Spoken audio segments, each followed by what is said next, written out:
Bismillahirrahmanirrahim. Assalamualaikum warahmatullahi wabarakatuh. Alhamdulillah. Alhamdulillahilladzi hadana lihadza wa ma kunna linahtadiya laula an hadanallah. Asyhadu an la ilaha illallah wa asyhadu anna Muhammadan abduhu wa rasuluh. Al-mab'utsu ilan nasi kaffatan basyiran wa nadhiran wa da'iyan indallahi bi ismihi wa sirajan munira. Allahumma salli wa sallim ala sayyidina wa habibina wa syafi'ina wa maulana Muhammadin sallallahu alaihi wasallam. Amma ba'd. Yang sama-sama kita hormati, kita muliakan Bapak Menko PMK, Profesor Dr. Pratikno. Terima kasih Pak Menko memberikan kesempatan membersamai kami semuanya di Masjid Istiqlal beserta seluruh para pemirsa TV Istiqlal dan TV-TV nasional yang lain bergabung dengan kita di sini. Yang saya hormati Dirjen Bimas Islam beserta seluruh pejabat eselon 2-nya. Saya hormati seluruh pengurus BPMI yang kita muliakan, para imam rawatib dan muazzin Masjid Istiqlal Jakarta. Ibu-ibu dan bapak sekalian, jamaah aktif, jamaah setia Masjid Istiqlal, baik yang hadir dalam masjid ini maupun yang ikut nanti bertakbiran secara zooming. Termasuk juga kita nanti juga akan saling menyapa ya, saudara-saudara kita Mabims, Menteri-Menteri Agama Asia Tenggara, ya, Malaysia, Singapura, Brunei Darussalam, Indonesia. Kita punya link masing-masing. Mereka mungkin bisa mengikuti kita di sini, tapi juga kita pun juga bisa menyaksikan kegiatan-kegiatannya di sana. Termasuk juga kita diakses oleh masjid-masjid KBRI di luar negeri, termasuk Musala, KBRI dan KJRI di seluruh kedutaan besar yang ada di dunia ini, kedutaan besar di Indonesia, karena kami juga sudah melakukan komunikasi, koordinasi dengan Menlu, Kementerian Luar Negeri Republik Indonesia. Bapak Ibu sekalian, alhamdulillah, seperti yang dikatakan tadi oleh pengurus pengelola BPMI, bahwa inilah rekor Masjid Istiqlal mencapai puncak pengunjung selama bulan suci Ramadan, baik salat-salat rawatibnya, salat 5 waktu yang kita isi juga setiap habis penyelenggaraan sholat 5 waktu ada pengajian yang dibawakan oleh orang-orang pilihan Istiqlal. Kemudian yang sangat signifikan perkembangannya adalah jamaah yang bersama-sama buka puasa. Biasanya kita menyiapkan sekitar 3.000 sampai 5.000. Nah, ini weekend bisa mencapai sampai 15.000. Alhamdulillah, mereka semuanya bisa kita atasi ya, karena banyak hamba-hamba Allah yang ikut berpartisipasi untuk ikut memberikan buka puasa terhadap mereka. Walaupun memang mungkin hanya mendapatkan kurma dan air serta roti atau makanan-makanan berat lain. Tapi ini pelajaran buat kita semuanya, insya Allah ke depan diperkirakan nanti mungkin akan lebih bertambah lagi, sehingga kita perlu proaktif untuk mempersiapkan buka puasa, termasuk juga itikaf. Jadi itikaf kali ini lebih merata Pak Menko, Pak. Biasanya malam-malam ganjil, tapi kalau malam genapnya itu ya separuhnya. Tapi ini hampir sama saja, malam ganjil dan malam genap. Ini bukti bahwa muncul sebuah kesadaran baru jamaah Masjid Istiqlal untuk tidak lagi membeda-bedakan antara malam ganjil, malam genap. Bahkan mungkin muncul asumsi bahwa yang dicari di sini bukan Lailatul Qadar, tapi yang menurunkan Lailatul Qadar, Allah Subhanahu wa taala. Yang dicari mereka bukan lagi surga, tapi sang pencipta surga itu sendiri. Karena Lailatul Qadar dan surga adalah makhluk, sama-sama dengan kita juga sebagai makhluk. Padahal yang memang harus kita cari adalah sang Khalik, sang pencipta semuanya. Inna salati wa nusuki wa mahyaya wa mamati lillahi rabbil alamin. Sesungguhnya salatku, ibadahku, hidupku dan matiku hanya untuk Allah Subhanahu wa taala, bukan yang lainnya. Terima kasih kami ucapkan kepada seluruh jamaah Masjid Istiqlal. Tentu kita berterima kasih juga kepada seluruh stakeholders yang memberikan partisipasinya kepada kita semua. Menariknya bahwa partisipan yang berkontribusi di Istiqlal ini untuk peningkatan kesejahteraan, termasuk juga memberikan buka puasa, itu bukan hanya untuk saudara-saudara kita yang beragama Islam, tapi sebagian juga di antara mereka non-muslim ikut berpartisipasi memberikan buka puasa karena mereka menyaksikan betapa indahnya di Istiqlal ini. Ya.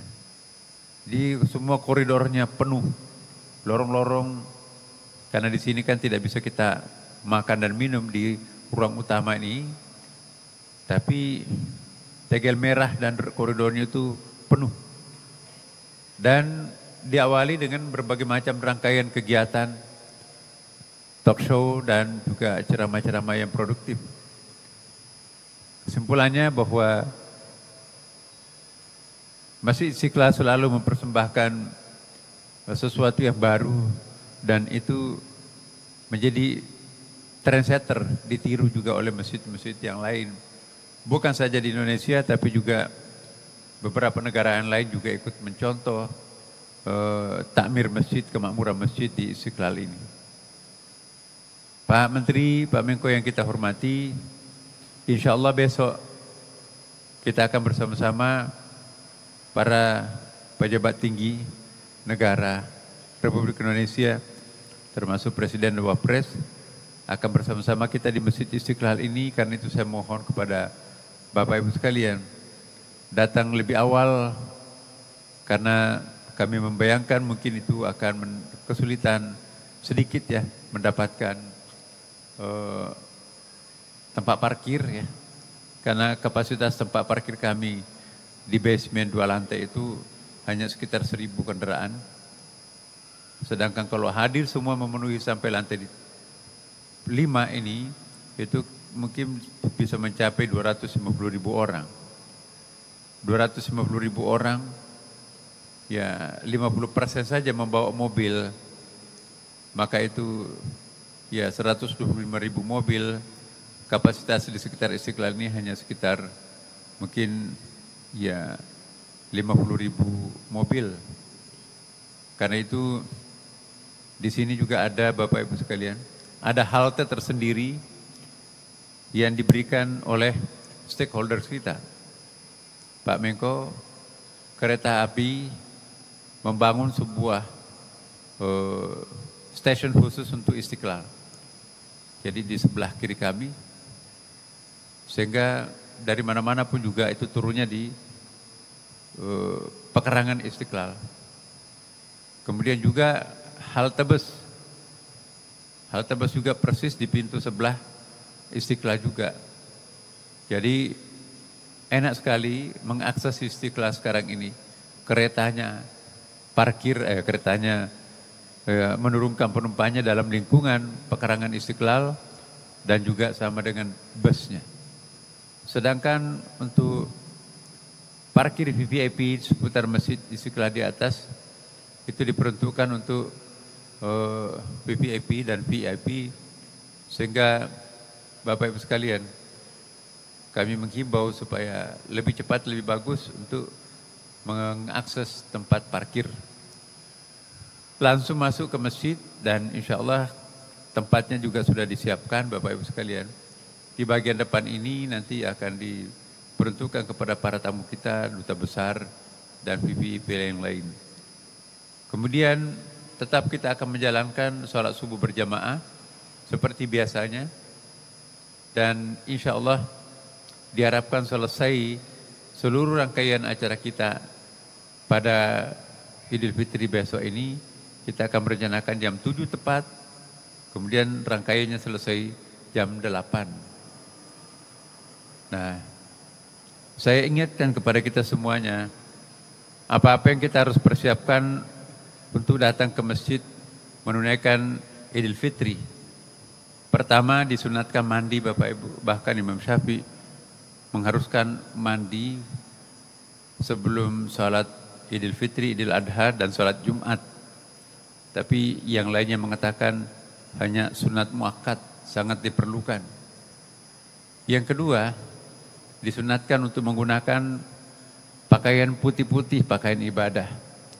Menggunakan harum-haruman, datang lebih awal, dan juga disunatkan untuk begitu sampai di masjid, itu bertakbir. Dan insya Allah besok pagi akan dipandu oleh para imam dan muazzin, memandu takbir sampai acara kita berlangsung. Ya. Kemudian diharapkan kepada Bapak Ibu, laki atau perempuan, itu ikut bertakbir bersama. Kemudian juga pada saat memasuki ruangan utama masjid ini, ya, langsung mengambil saf di bagian depan. Sepanjang masih ada tempat di lantai 2, jangan naik dulu di lantai 3 Bapak Ibu sekalian. Jadi peruntukan untuk lantai atas itu adalah mereka-mereka yang teman-teman kita yang terlambat. Nanti pada salat subuh, dan itu pun di separuh masjid ini, seperti yang tadi Bapak terpati salat isya. Ya. Lalu yang terakhir kami ingin sampaikan juga bahwa anak-anak kita sedapat mungkin tangani, jangan sampai nanti ada yang berkeliaran kemudian nangis, ya.